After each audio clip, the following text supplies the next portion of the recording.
귀경기합시다. 생일날도 아니고 소멸날도 아니고 아무도 아니고 영혼도 아니고 오는 것도 아니고 가는 것도 아니고 다른 것도 아니고 같은 것도 아닌 영기법을 가르치신 분 완전한 깨달음을 얻으신 부처님들 가운데 가장 훌륭하실 것된 당신께 경의를 표합니다. 그 다음에 47페이지 우리 학자입니다. 우리가 지금 공부를 하고 있는 게 이제 금강산매경법 제목에 대한 이야기를 좀 하고 있어요. 아직 우리가 본문에 지금 이제 안 들어갔죠? 제목을 이제 해석하면 들어왔습니다. 자, 거기에 첫 번째 단에 보면 생각한데 하는 부분 있죠? 네, 거기 할 차례예요. 생각한데 네. 이 중에서 모든 불법을 깨뜨린다는 것은 마치 전령성왕이 윤보로서 모든 왕을 첩부수 항복하지 아니함이 없게 한 것과 같습니다. 이 때문에 앞의 두 건강과 구별되도다. 자, 여기에는 이제 우리가 이 건강이라는 말을 해석하면서 뭐가 있는가 하면요, 세 가지 건강에 대한 얘기를 했어요. 건강만약, 건강산맥, 건강윤산맥 이런 얘기를 했죠. 그래서 이제 제일 마지막에 이제 그 건강산맥을 얘기를 하는 건데, 이 건강산맥을 건강반야하고 건강윤반야하고 구별된다는 걸 얘기를 하는 겁니다.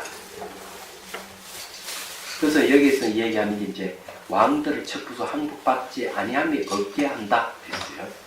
근데 건강이라 하는 게 이 부수지지 않는 걸 얘기해요. 단단한 걸 얘기합니다. 그래서 이 단단한 것이 다른 것을 다 부숴버리기 때문에 첩부수 항복하지 아니함이 없게 한다. 그게 건강산매예요. 근데 여기 우리가 하나 알아둬야 될 게 있습니다. 우리가 이제 대성에서 이야기하는 이 산매라고 하는 것은 반드시 이 지혜와 관계가 있어요. 그래서 이제 산매가 지혜고 지혜가 산매다. 산매와 지혜는 분리되어 있지 않다. 이렇게 이야기하는 게 대성에서 얘기를 합니다. 말하자면 특히 이제 거기에 능경에서 저 얘기를 하고 있는 거죠. 근데 그래서 여기서 우리 건강산맥 이렇게 얘기했을 때는 거기에는 지혜가 들어가 있다는 것을 전제가 돼야 된다 저는 생각을 해요. 왜냐하면 번뇌를 부수고 없애는 것은 반야예요. 얘기하죠. 산매는 그냥 눌러가지고 일어나지 않게 한다든지 바깥에 도로는 여러 가지 이렇게 막는 역할을 하는 거죠. 얘기하죠. 그런 역할을 하는 게 사실은 산매라고 한다면 내가 능동적으로 팍 부숴버리는 거는 지혜가 들어가 있어야 돼요. 근데 이제 지혜도 이런 게 있는 거죠. 사마타 산매라고 하는 게 있고요. 그러니까 지산매죠. 지산매가 있고 관산매가 있어요. 관산매라고 하는 관은 이빠사나를 얘기합니다. 그래서 이 사마타는 집중 명상을 얘기하고 이빠사나는 분석 명상을 하는데, 여기서 말하는 건강산매 하면 이 산매는 이 관산매일 가능성이 많지 않을까. 왜 그런가? 건강산매 경론에서는 일미관행을 얘기합니다. 이 관이라고 하는 게 이빠사나입니다. 그러니까 지행이 아니고 관행이라 그러면은 일미나 관행이라면 이게 이빠사나와 관계되는 거죠. 근데 이게 이제 건강산매를 얘기를 해버리면, 그럼 이 산매를 어떻게 봐야 되느냐? 관산매에 산매와 관계가 있지 않을까? 이렇게 추측을 할 수가 있어요. 내용을 보면 그런 거예요. 그래서 실제로 이제 이게 맞는지 안 맞는지는 이제 경도에 들어가서 공부를 하면서 하나 밝혀낼 겁니다. 저도 이 처음 공부하는 거라서, 네. 그 여러분하고 같이, 제가 여러분들에게 뭐 강의를 하지만 저도 학생입니다. 제가 말하는 것은 제 귀로 듣기 때문에. 한국을 들었습니다. 그 다음, 그래서 이제, 자, 앞의 두 건강은 어떻게 구별되는가? 여기에서는 5가지 이 차이가 있다. 첫째는 비유의 차이니, 여 건강은, 앞의 건강이 여 건강이 있네요. 여 건강은 군대를 부수는 것이고, 건강은 산을 부수는 것이다. 와, 이 재미있네요. 이 산을 부수는 거하고 군대를 부수는 거하고 다른 거예요. 얘기하자면. 자, 둘째는 법의 차이는, 부수는 대상의 차이는 앞의 것은 번뇌를 깨뜨리고 뒤의 것은 모든 법을 깨뜨린다. 자, 이게 봅시다. 여건강이라고 하는 것은 뭘 부수느냐 하면 번뇌를 깨뜨리는 걸 얘기하고요. 뒤에 산을 깨뜨린다 이렇게 하는 것은 여기에는 법을 깨뜨린다 그런 뜻이에요. 모든 법을 깨뜨린다 그런 뜻. 셋째는 지혜의 차이니 앞의 것은 유학의 자리에 있고 뒤의 것은 무학의 자리에 있다. 자, 유학은 아직까지 깨달을 것이 남아있는 거고 무학은 깨달을 것이 없다. 무학의 다른 이름은 아란이잖아요. 그래서 이제 이 차이가 있다. 넷째는 이름의 차이니 앞에 것은 여 건강산매라고 하고 다른 곳에서는 건강유정이라고 하며 뒤에 것은 건강산매라고 하여 여자와 유자가 없다. 아, 여기에서 얘기하는 게 이제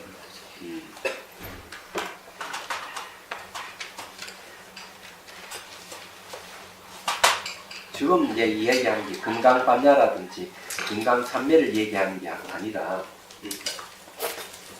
앞에 여자 붙는 여 건강을 얘기하네요.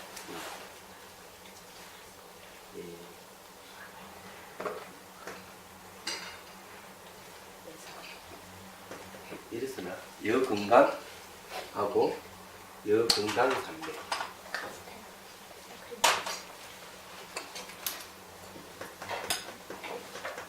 그 다음 그냥 건강산매.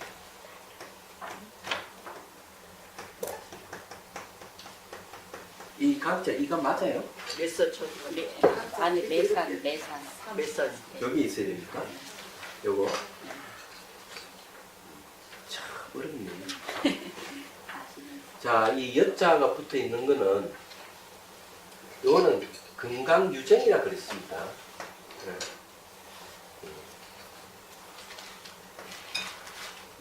건강유정. 이 유자가 비유유자인 거죠. 비유유자. 유정. 자, 건강유정은 말이죠. 건강에 비유되는 선정이기 때문에 십지보살 마지막에 불지 들어가기 전에 나타나는 산매가 건강유정이에요. 그래서 이거는 아직까지 유학이다. 배울 게 남아있어요. 근데 건강산매 잃어버리면 이거는 무학이라고 했어요. 무학. 그래서 여건강에서 건강산매로 올라와야 됩니다. 말하자면은. 그래, 여자와 유자가 이 건강산매는 없다. 무학이기 때문에. 완전한 깨달음의 경지에 올라가 있다는 얘기죠. 지금 이 내용을 보니까 그리 되어 있네요. 그 까닭은 인지와 가지 두 가지 정의 다름을 나타내려 하기 때문에 그는 건강 유정은 인지에 속해 있고 건강 산매는 과지에 있는 거죠. 그러면 건강 산매 경론 하면은 완전한 깨달음에 대한 가르침이에요. 이제 보니까 확실히 드러났습니다. 건강 산매라 하는 것은 완전한 깨달음에서 나타나는 그 결과를 얘기하는 거예요. 그에 대한 가르침을 논해 나온 것이 금강산매 경론입니다. 딱 그렇게 좀 얘기를 하고 있는 거예요. 자, 그 다음에 봅시다.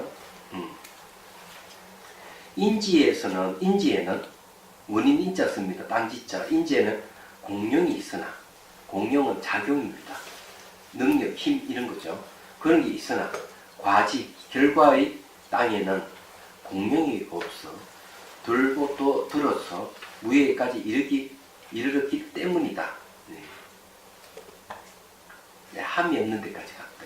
공령이 없다. 이 말은 이런 거예요. 간단하게 얘기할게요. 서울에서 가장 큰 산이 어디예요? 북한산. 북한산 한 1,500m 됩니까? 아니죠. 830. 네? 그렇게는 안 됩니다. 830. 800. 자비승사가 산이 한 250 정도 되나? 그 산보다는 좀 높죠. 그러네요. 그 이러고 산 위에 올라가려 그러면 좀 땀도 나고 그러잖아요. 힘들죠. 힘들죠. 그게 이제 올라가는 걸 이제 공룡이라고 해요. 힘쓰기 때문에 힘쓸 공자 들어갑니다. 그 다음에 설용자잖아요. 공룡. 그런데 산 꼭대기 딱 올라가면 더 오를 곳이 없죠. 그게 공룡이 없는 거예요. 그냥 올라갈 때는 인지라 그러고 완전히 올라갔을 때는 꼭대기 올라가서는 과지라고 해요. 더 이상 없습니다. 그래서 지금 이 금강산매경론 얘기는 완전히 꼭대기에 완전히 갖는 것에 대한 얘기를 하고 있는 거죠. 이런 경기에 가려면 어떻게 거쳐야 되고 이런 걸 좀 얘기를 하는 거예요. 말하자면은. 자, 그 다음에 봅시다. 또한 여금강은 약간 상사하다는 뜻을 취하는 것이니 다만 번뇌만 깨뜨릴 뿐 나머지 법은 깨뜨리지 못한다. 상사하다는 뜻하니 상사라 하는 말이 뭔 말이고 하면요.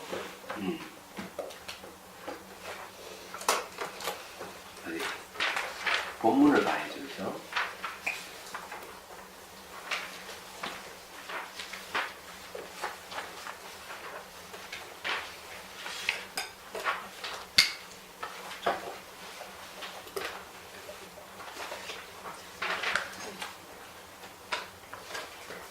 보자.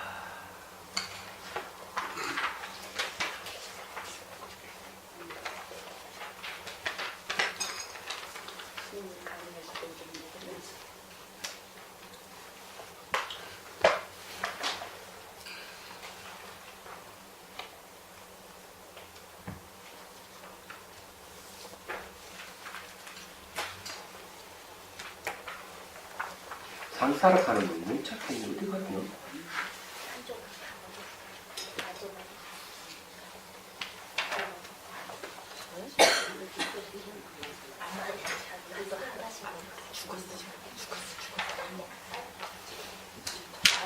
상사라 하는 말이 없죠. 그렇죠. 어디에? 뭐가 좀 남아있잖아, 그치, 지금.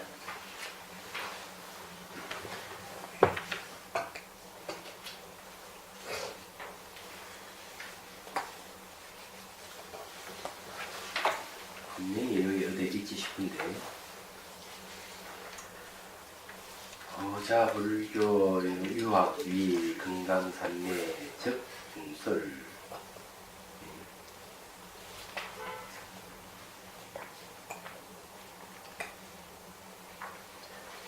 상사라 하는 말이 안 보이네. 근데 왜 여기는 상사라 말? 여금강은 약간 상사하다는 뜻을 취한 것이다. 이 상사는 이렇게 쓸 수가 있어요. 서로 산자에 비슷하자. 비슷하다는 말.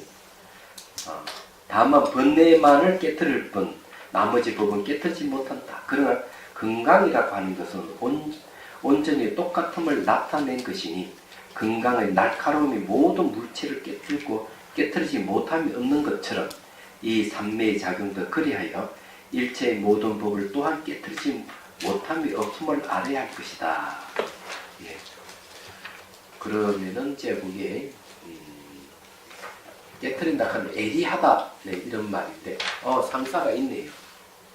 역시 상사 이 맛 여기입니다. 요 상사입니다. 비슷하다 그런 뜻이.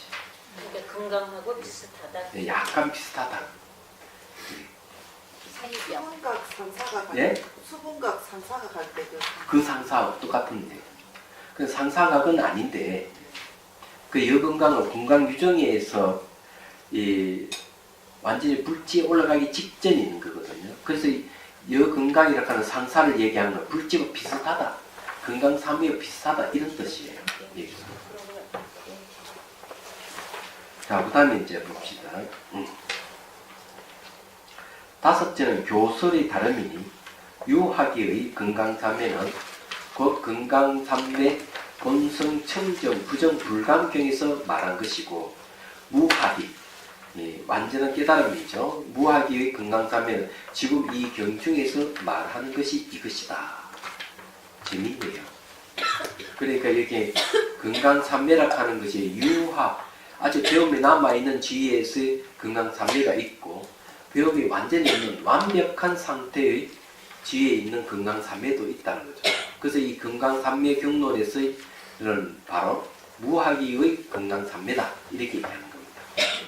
이제 이 경중에서 부처님께서 들어가신 정은 선정은 일체 법을 깨뜨려 모두 얻을 것이 없으므로 이 때문에 건강삼매라고 하였으니 자 일체법을 깨뜨린다는 데서 말씀드릴게요. 이런 것들을 여러분들 잘 이해가 안 되는 부분들이 있습니다. 일체법을 깨뜨린다.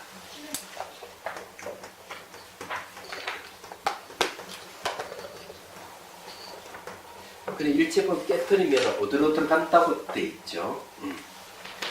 예. 얻을 것이 없다 이죠. 무소득이죠.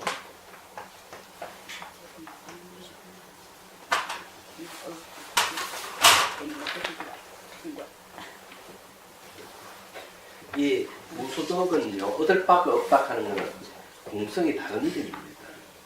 그리고 이게 이제 깨달음 내용이에요. 여러분 잘 알다시피 이 깨달음의 내용이 무소득입니다. 이건 바로 반신경에도 나오는 말이죠. 자 일체법을 깨뜨려서 얻을 바가 없음을 얻는 걸 얘기를 하는데 그게 건강삼매가 하는 역할이기도 하죠. 깨뜨린다는 말은 뭘까? 깨뜨린다고 한다면 깨뜨릴 수 있는 모양과 색깔이 있어야 돼요. 모양과 색깔이 전부 다 어느 문자입니다. 어느 문자에 속해 있는 건 전부 다 여러분들의 예를 들어 가지고 이걸 컵이라고 하잖아요.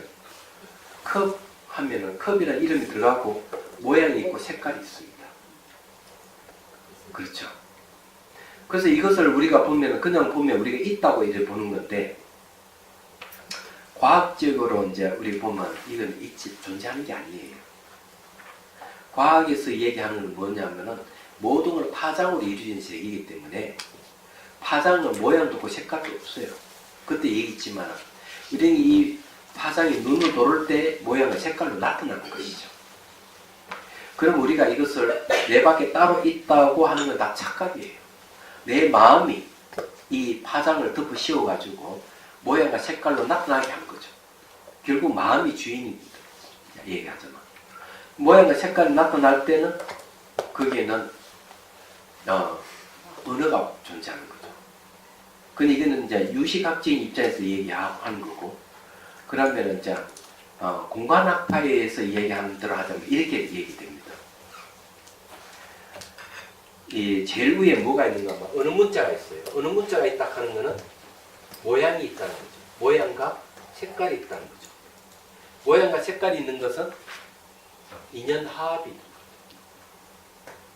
중론에 나오는 얘기입니다. 원인과 조건이 서로 하합해서 모양과 색깔이 있는 거죠. 모양, 색깔이 있으니까 우리는 명칭이 있는 거죠. 어느 문자가 있다는 거죠. 이렇게 얘기를 하는 거예요. 이 중론에서 이 얘기를 해요. 유식하고 좀 다르죠. 그러면은 인연하합이 되어 있는 거는 실체가 없는 공이다. 이렇게 됩니다. 그렇잖아요. 그러면은 내 공을 체득을 하려고 그러면은 집중 명상과 분석 명상이 필요한 거죠. 집중 명상은 사마타고 분석 명상 이파사나예요. 이렇게 하면은 이 수행을 하게 되면은 인연 화합을 깨뜨리고 공을 알 수가 있는 거예요. 그렇다면 모양과 색깔이 어느 문자로 이루어진 세계는 전부 다 진실이 하지 않다 하는 걸 알게 됩니다. 얘기하는 거. 그래서 일체법을 깨뜨린다고 얘기를 하면 그럼 어떻게 깨뜨리느냐 하죠. 그래서 몸과 마음에서 일어나는 현상을 일어나고 사라지는 무상을 보게 되면은 고정되어 있다, 분리되어 있다, 스스로 존재한다는 생각을 버리게 돼요. 그걸 깨뜨린다. 이렇게. 그리고 이제 일어나고 사라지면 계속 보고 있으면은 말과 생각을 떠나게 돼요. 말과 생각을 떠나기 때문에 말과 생각에 근거해서 보이는 세계, 말과 생각 근거해서 보이는 세계는 모양, 색깔, 독립되어 있고 분리되어 있고 스스로 존재하는 같이 보이거든요. 그래서 무상 관찰해보면 다 깨져버려요. 그리고 이제 공성에 대한 거는요, 공성에 대한 것은 무상 관찰을 할 수가 없어요. 그럼 이거 어떻게 해야 되나? 분석해야 돼요. 공성은 분석하는 거예요. 이게 다른 점이에요. 우리가 무상고 무아는 내가 알아차림을 통해서 다 알 수가 있어요. 알아차림은 내 머리를 써서 아는 게 아니고 바로 즉각 내 관찰에서 바로 아는 걸 얘기합니다. 알아차림. 그래서 이 무상, 일어나고 사라진 이 무상이구나. 무상을 통해서 고가 뭔지를 알게 되고 무아는 뭔지 알아요. 그래서 삼법을 알게 되면 공성에 대한 이해가 생깁니다. 그때는 공성을 알기 위해서는 뭘 하는가 하면은 분석을 하는 거예요. 내가 알아차림을 알 수가 없어요. 왜? 모양도 없고 색깔도 없기 때문에 알아차림을 안 되는 거예요. 그래서 공성을 분석을 하는 거예요. 그래서 분석하는 게 추리로 하는 거죠. 추론을 동원해가지고. 그럴 때 이제 공성이 드러나면 마음의 움직임이 멈춰지는 겁니다. 그건 대성에서 쓰는 방법이에요. 분석할 수밖에 없어요. 그래서 이제 여기 얘기하자면 그런 겁니다. 자, 그것이 이제 그 분석하는 방법이 깨트린다, 일체법을 깨트린다 이렇게 할 수 있어요. 자, 일체하고 일체법은 다릅니다. 그걸 구분할 줄 알아야 돼요. 일체는 네. 이게 왜 다르냐? 사람들이 착각을 많이 해요. 항상 자, 일체법하고 일체는 다른 겁니다.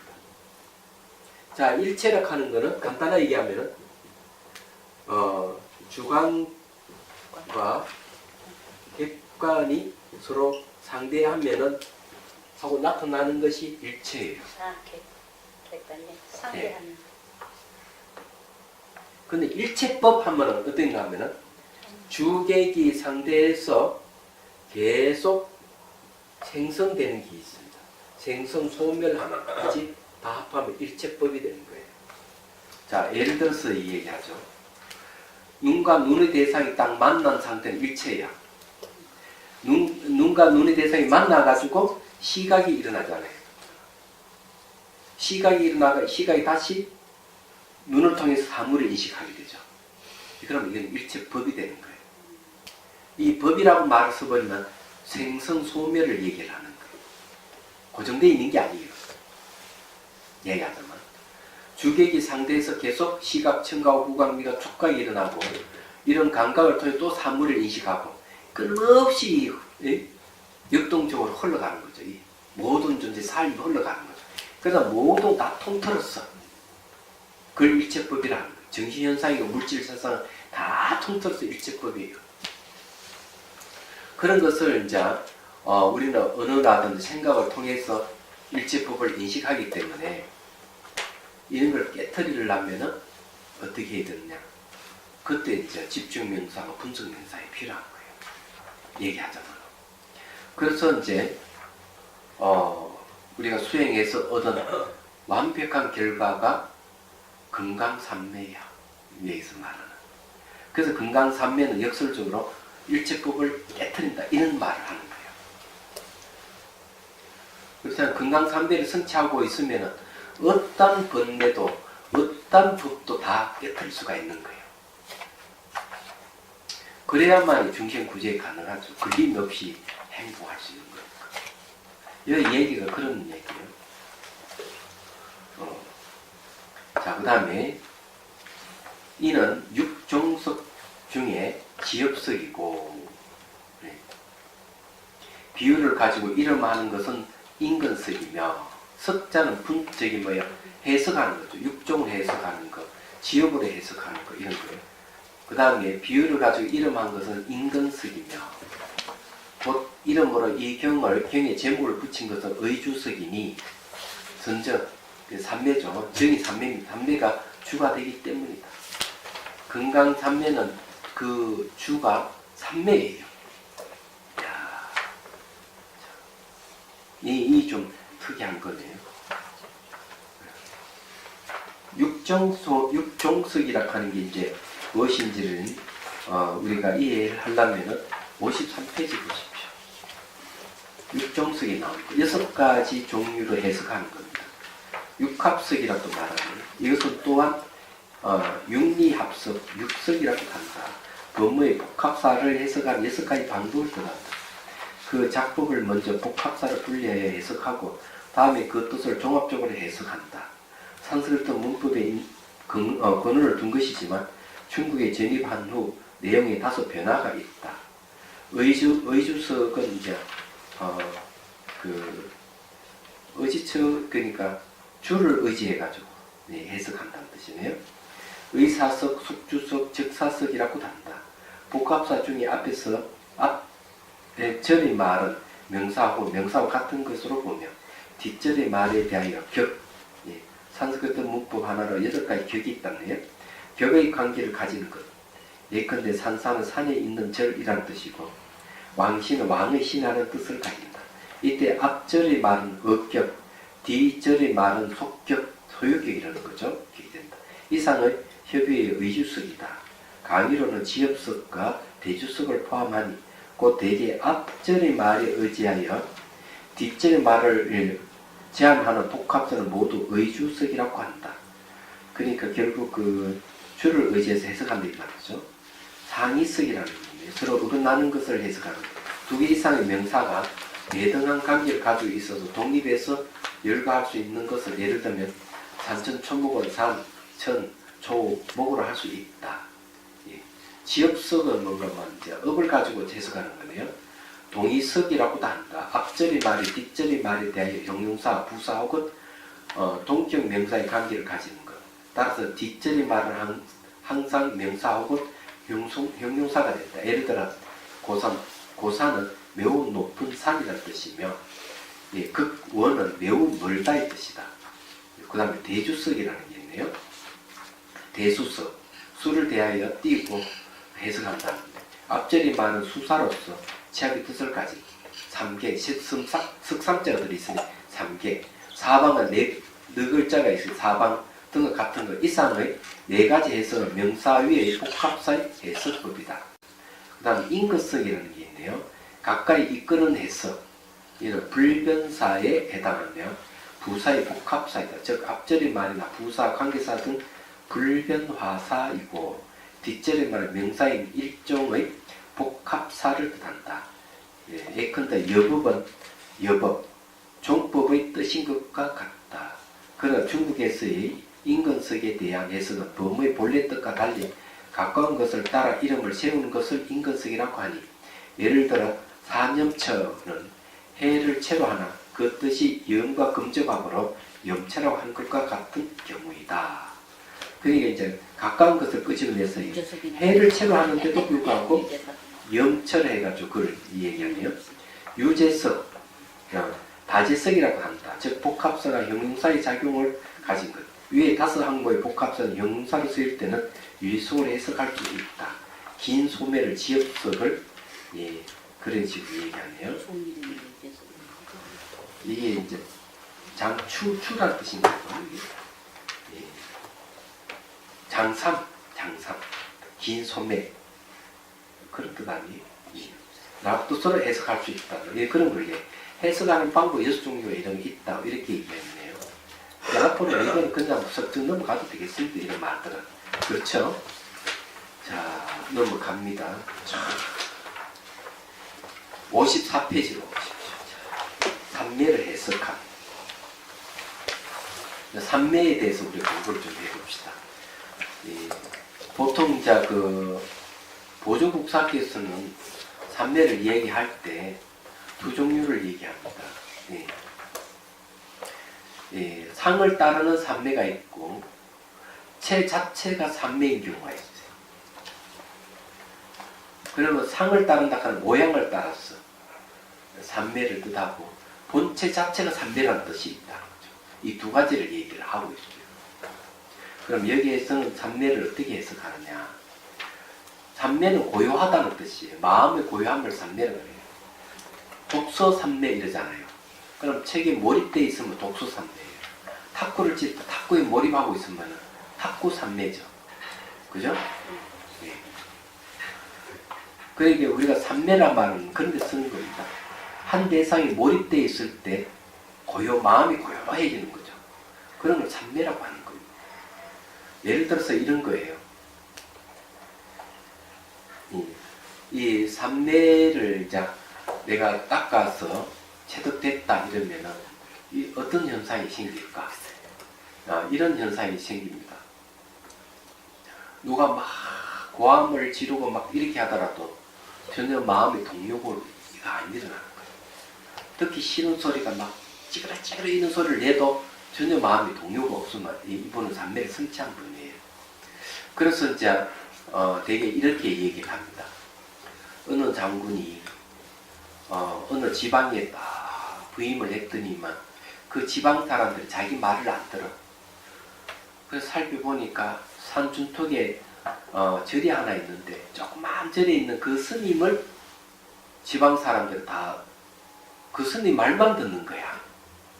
그래서 장군이 가만히 생각하니까 저 스님을 내가 제압을 하면은 이 지방 사람들 내 말 다 듣겠구나 생각을 했던 거예요. 그래서 초청을 해요. 그래서 막사 앞에다가 두 줄로 총칼을 들게 군인들이 딱 해가 산을 이렇게 서로 이렇게 이루게 하는 거죠. 막사 양옆에는 대포를 설치해 놨어요.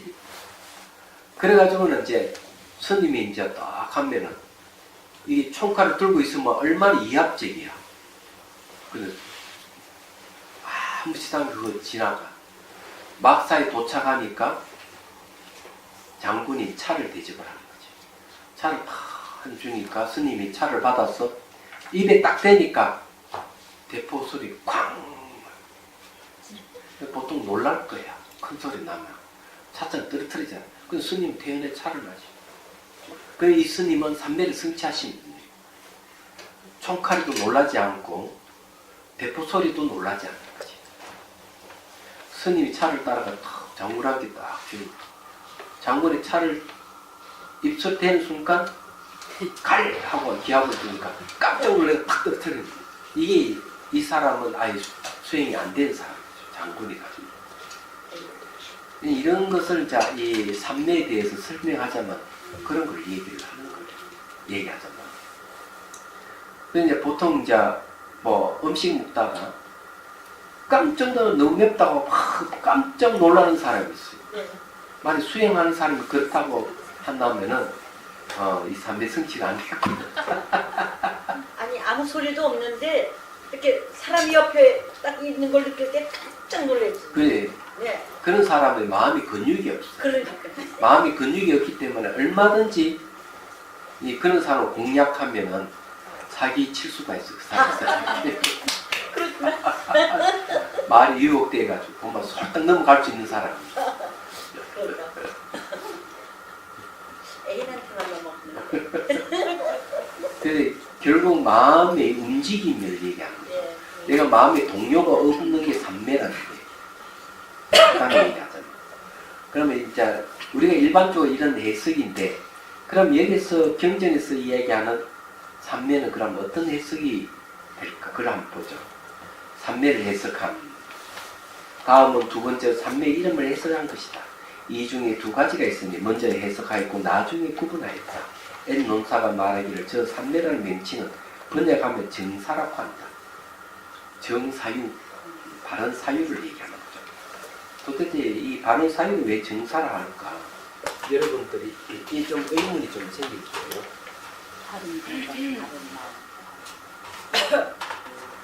여러분들 그 잘 알다시피 팔정도에 보면은 예, 처음에 정견이죠. 두 번째는 정사가 있다. 그 다음에 뭐 정어가 있고,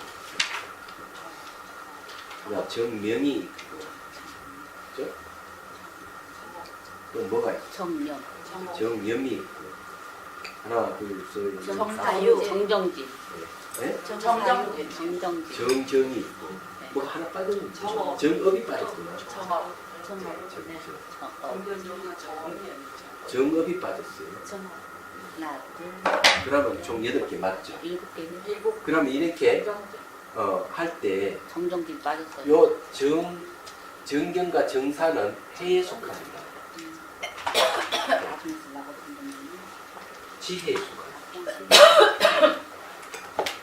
정어라든지 정명이라든지 정업은 요걸 뭐에 속하는, 요거는 전부 다 해에 속하는 거예요. 정정진이 빠졌네. 정진. 다음에 이제 정정과 정념을 요 두 가지는 정에 속하는 거죠. 그러면은 어떻게 됩니까?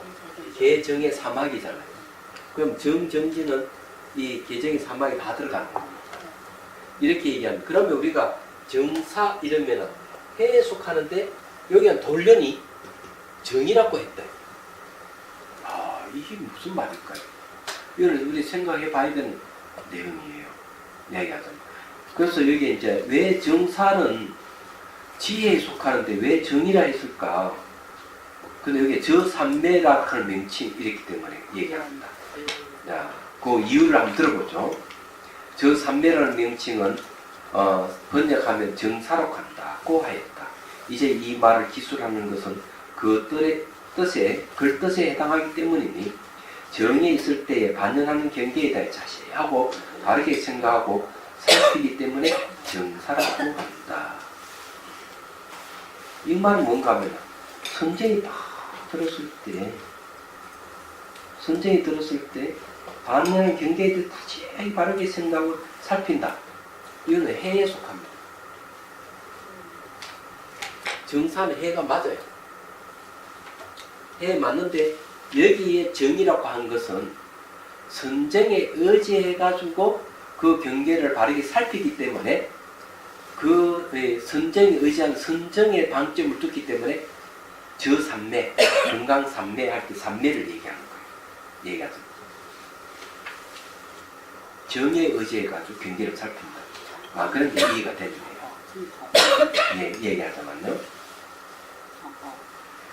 여러분들 이제 정에 의지해가지고 이 대상이 반연을 살피는 것은요, 지관 상수예요. 지와 간을 상수하는 단계를 얘기합니다. 또는 지관 쌍전이라고 합니다. 지와 간이 같이 굴러간다는 거죠. 그러면 앞에 제가 얘기했던 말이 이제는 이해가 될 겁니다. 삼매는, 대성에서 말하는 삼매는 지혜고, 지혜가 곧 삼매다 했던, 제가 얘기했던 그 말이에요. 지금 이제 원효선님께서 해석하는 거 보니까 그러네요. 자, 이것은 육아론에서 산마지라 번역하는, 산마지란 반연하는 대상에 대해 자세하고 바르게 관찰하는 희밀경성이다 라고 한 것 같구나. 자, 우리가 얘기를, 희밀경성에 대한 이야기 나왔습니다. 주관 객관이 하나에 되어 있는 상태의 희밀경성이 됩니다. 근데 여기서 희밀경성의 내용이 뭔가 하면 대상에 대해서 바르게 관찰을 하고 있는데, 바르게 관찰은 그 자체가 희밀경성이에요. 희밀경성이 뜻은 원래 한 대상에 마음이 잘 집중하고 있는 걸 얘기하는 거죠. 그러면 생각나는 게 하나 있어요. 제가 미얀마에 갔을 때 이 정사에 대해서 설명하는 걸 들었습니다. 아마 이 말이 좀 더 가까울 수도 있겠어요. 혹시 여러분 화살을 쏘본 적 있습니까? 네. 그런 사선이 서가지고 자 화살을 들고 잡아 당긴다. 자 당길 때 어때요? 우리가 바르게 봐야 되죠. 이제 관역이 있다. 자, 이 관역이 돼서 화살을 쏘잖아요. 화살을 쏘면은 뭐가 있어요? 정견이 바로 봐야 되겠죠. 네. 그렇죠? 그럼 보고 화살을 정확하게 여기에 막 겨냥을 해야 되겠죠. 네. 겨냥하는 게 뭘까? 집중. 집중이죠. 그런데 제가 미얀마에서 법문을 들을 때 정사라 했습니다. 생각사가 사유한다 하는 게 뭔가 하면은 겨냥하는 거래. 그래 이 말이 이해가 되네 이제 보니까. 와 생각해보시면 혹시 저기에 뭐고 아들 딸 미국에 있는 사람 손 들어봐요.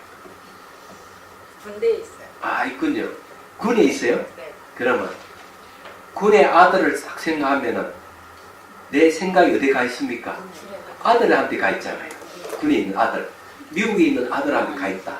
겨냥이잖아요. 내가 생각하는 것은 겨냥이에요. 겨냥하는 걸 얘기합니다. 그래서 이 바르게 생각한다 하는 건 겨냥하는 성질이 있다는 거지. 화살 다 겨냥하는 거. 아, 한 가지 부럽다. 그렇죠? 네. 그 다음에 이제 우리가 그 뭐고 반복하는 거. 화살을 이렇게 해가지고 정어, 정명, 정업을 지는 건 뭡니까? 자세를 바르게 하는 거예요. 겨냥해가 자세를 바르게 딱 하는 거죠. 그러면 정진은 뭐예요? 바른 정. 예? 아니 정명은 뭐예요? 정명도 바른 네. 차례. 정전이 뭐? 차례. 정정전 이런 거예요. 화살을 쏘는 거죠. 팍팍 쏘잖아요. 그럼 정명은 뭐냐면 화살이 맞았냐 안 맞았냐 확인하는 거예요. 정명은. 예? 그 다음에 그런 상태를 계속 반복하게 되면 고요함이 없는 정정이에요. 얘기하자면. 우리가 화살을 비유하자면 그런 거죠. 그래서 이 팔 정도를 우리가 얘기하면서 화살을 겨냥해서 화살을 쏘는 거 비유하면 분명해집니다.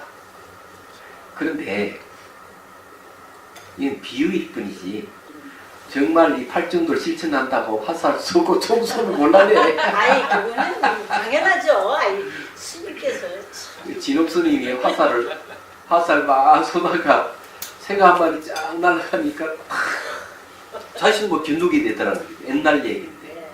그러다 바로 그냥 해강 반절했다. 내가 이 살아있는 생명을 죽이려고 하는 건 아니지 않느냐. 그것들도 안 해버렸대. 네.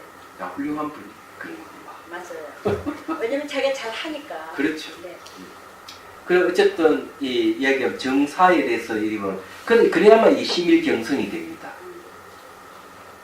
그러니까 딱 겨냥한 상태에서 요동부지 중앙객관이 딱 하나 된 상태에 얘기합니다. 그런 상태를 얘기를 한다. 그죠? 사유하고 똑같네 뜻이. 네? 사유하고 뜻이 똑같아요. 스님이 항상 그랬잖아요. 사유에는 겨냥하는 뜻이 있다 이렇게 그럼. 얘기했잖아요. 그 여기에 이제 내용이 네. 보니까 정사락하라면은 분명히 지혜 부분인데 희한하게도 정사를 여기서 금강산매에서 이 정사락하는 말을 하니까 이걸 해석하려면 겨냥이라는 뜻밖에 없어요. 내용이. 자, 그러면 이제 당연히 물음이 올 거예요. 묻는다.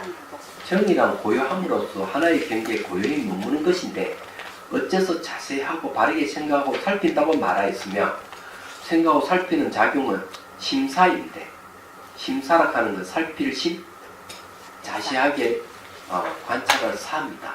인데 어째서 정을 생각하고 살피는 것이라고 말하는 당연히 이런 물음이 나오는 거죠. 저도 의심을 했단 말이에요. 아니 정사는 지혜인데 왜 저걸 산매했을까요? 그냥 하나가 생긴 뭔가 하면은 정의 의제가 살피기 때문에 그러면 정의 의제 살피는 건 집안 상수단 말이에요. 그 다음 또 심일경성을 했으면은 그러면 살피는 게 겨냥한다는 뜻이라고밖에 할 수 없는 것이죠. 그렇게 했는데 그래도 역시 묻는 사람이 있네. 나 같은 사람이 확실히 있군요. 맞아요.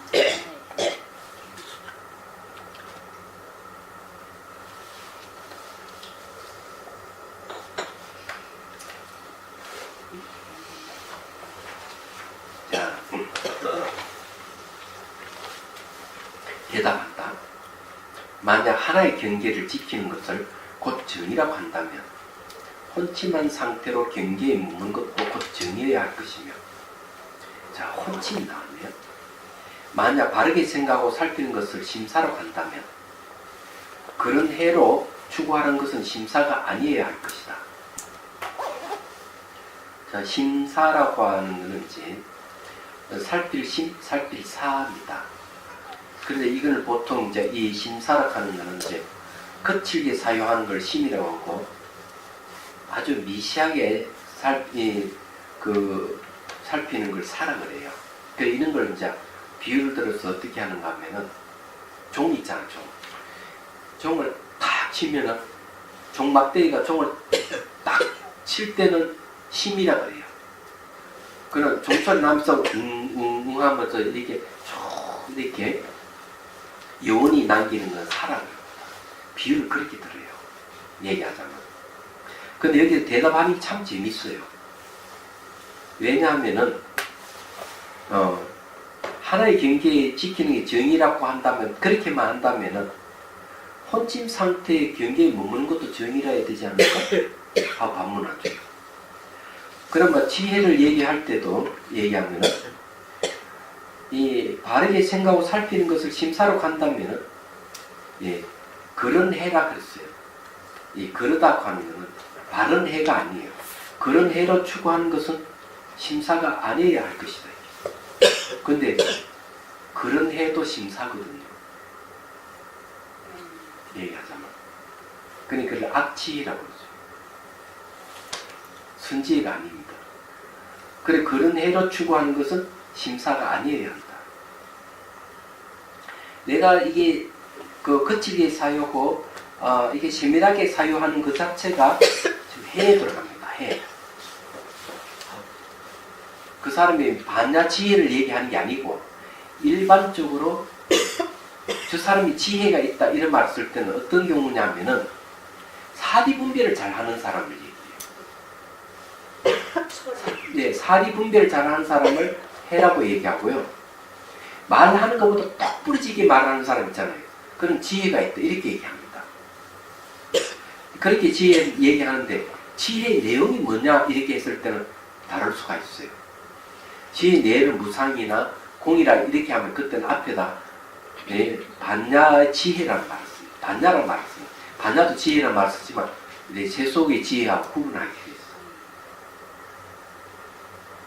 그 여기는 심사락하는 말도 따지고 살피기 때문에 지혜라고 할 수 있는 거죠. 얘기하자면. 그래서 그런 해로 추구하는 것은 심사가 아니어야 할 것이다. 그렇지만 심사다 이런 거죠. 만약 그러거나 다른 것이 다 통하는 의연분별을 생각하고 살피는 것이라고 한다면 의연분별은 뭡니까? 말을 의지해서 분별하는 거 의연분별이 되는데 여기에는 좀 다르네요.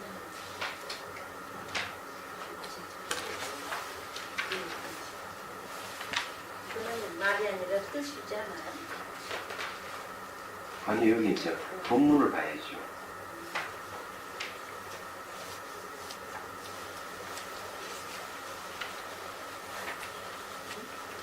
우리가 이제 제대로 하려면 이거 살펴봐야 돼.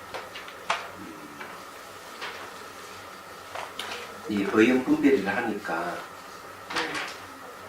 정사에 다 통하는 것을 의연 분별을 했네 이제.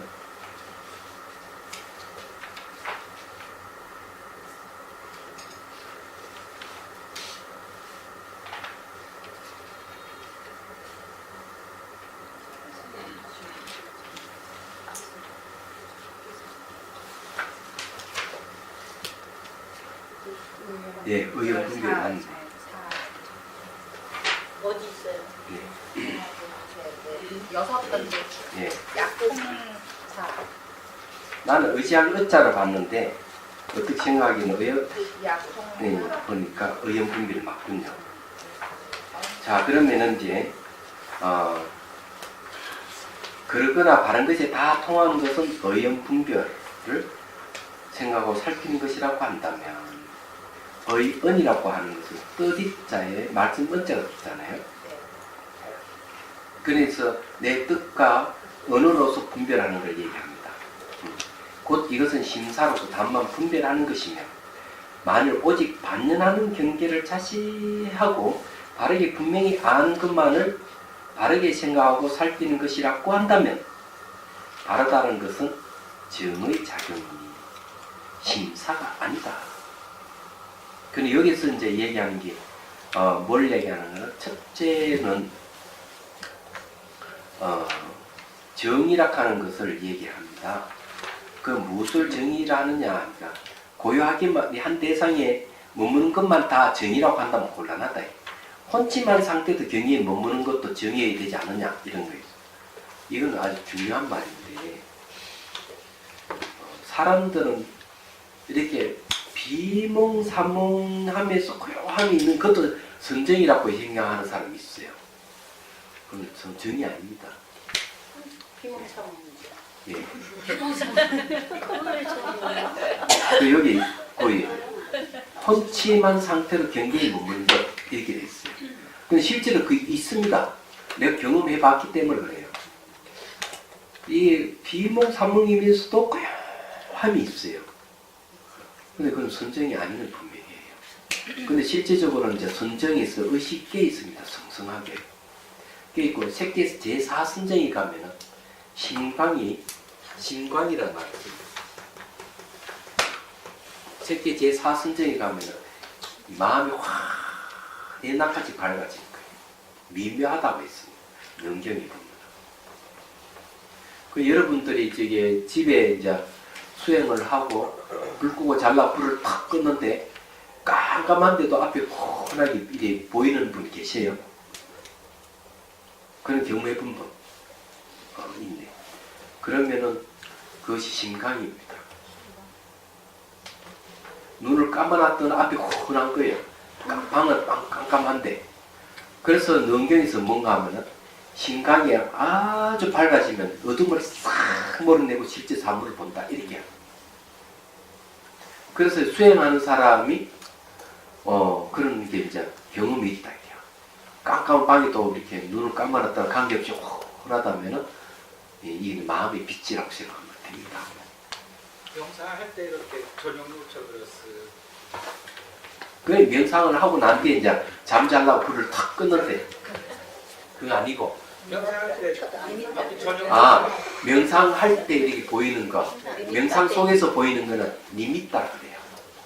저녁물 같이. 예, 그건 니미따라 하는 거고 수행 끝나고 난 뒤에 이제 잠을 잘라고 불을 탁 껐다 이게야. 그냥 깜깜한데도 앞에 훤하다 이게야. 그럼 그 신강이에요. 수행 중이 아닌데도. 어느 스텝 무슨 말인지? 네. 눈 뜨고도 안 보이는데. 아니 뭐 멀었지 뭐. 눈 감았을 때 화난 건 뭐예요?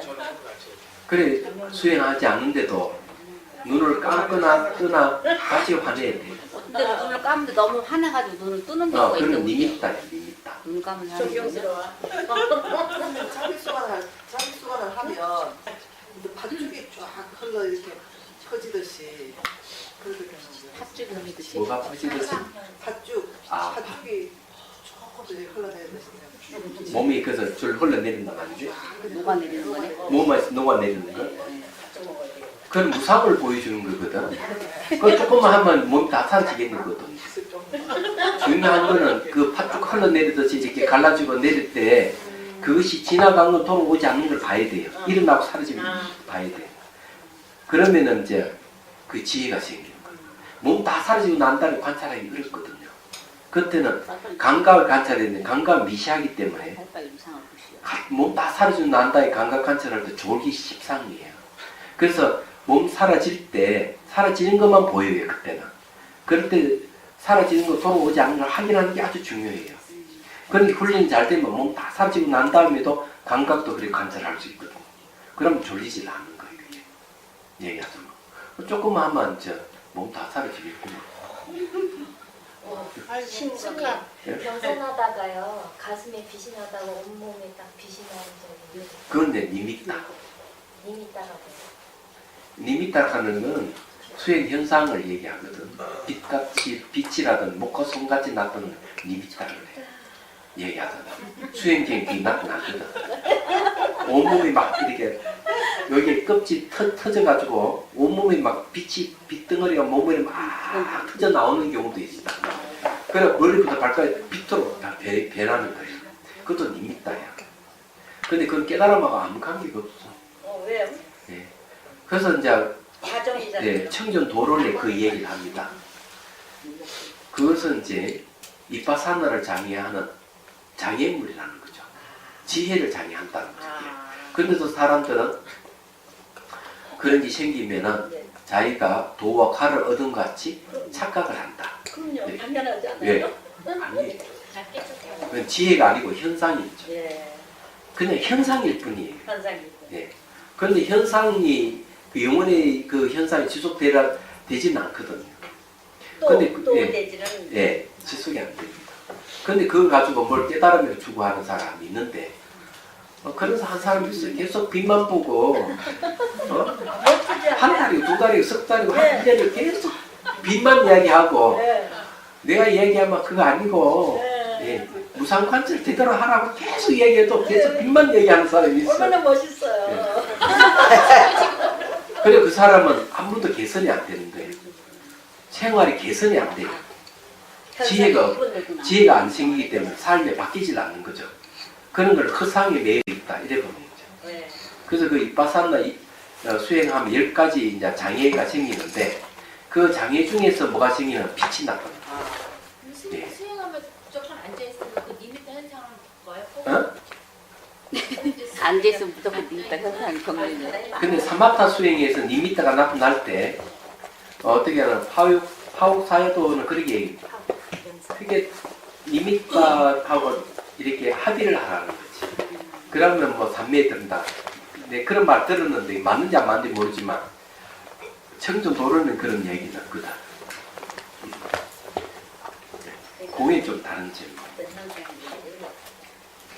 자, 요 문제는 다음 시간에 또 한번 다시 한번 우리가 이 얘기를 논의해야 될 부분이 아니겠나 이런 생각합니다. 다른 질문 없습니까? 스님, 자기 감노수 할 때요, 이렇게 시각적으로는 이렇게 쓰는 걸 보는 게 시각적인 감각이잖아요. 그러면 세포 하나하나에 스며드는 느끼는 감각은 감찰이 안 되거든요. 그게 감노수로 인해서 세포에 하나하나 적셔지는 그 감각도 있는 거예요. 감각을 말이죠. 예.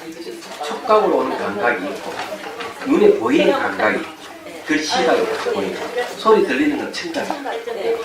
그렇게 사람들은 촉각을 잘 캐치하는 사람이 있고 시각도 잘 캐치하는 사람이 있고 그래서 보통 수행하는 사람은 촉각보다는 시각적인 그 강력해요. 근데 보는 거는 이렇게 보이는데요. 흐르는 길에 감노수가 흐르는 거로 보이는데 세포에 대해서 그 감노수가 딱 떨어지면서 그 세포에 느껴지는 그 시각이 별로 그건 촉각이야.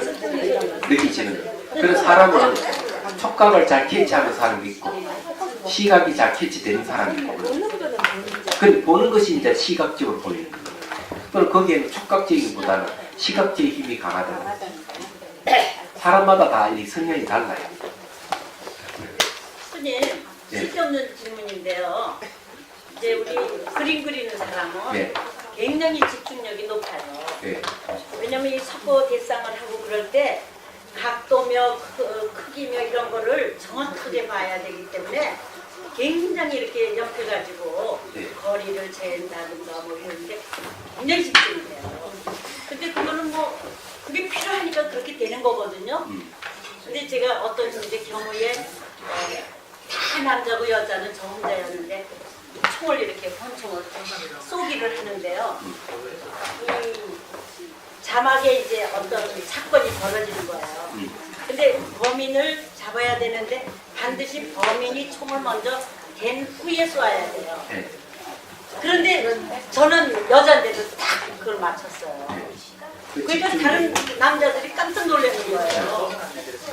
근데 지금 말씀하시듯이 그러면 명상할 때 그 집중력을 발휘하면 좋겠는데 그게 왜 잘 안 되죠? 안 되는 게 이제 자비소원 있잖아요. 네. 그 만드는 것 자체가 집중력 키우는 방법이에요. 그래서 그것을 이미지가 잘 안 떠오르지만 네. 있다고 생각하고 그래서 다 싸움에서 지켜봐야 돼요. 싸움에서 지켜보는 훈련을 해요. 그러니까 우리 준생의 입장에서도 훈련을 하고 그렇게 집중력이 생기는데 그럼요. 왜 명사한테 그게 접목이 안 되느냐 그 말씀을 여쭤보는 거예요. 그래서 이제 물을 이렇게 쭉 부어준다면 한번 더 네. 게을러서 그래.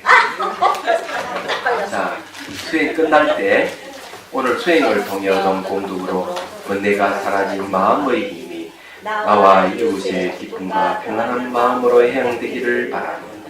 일상생활 수행 과정에서 번뇌가 사라진 기쁨과 평안한 마음이 일사에서 다른 어떤 마음보다 먼저 무엇으로 수행합니다.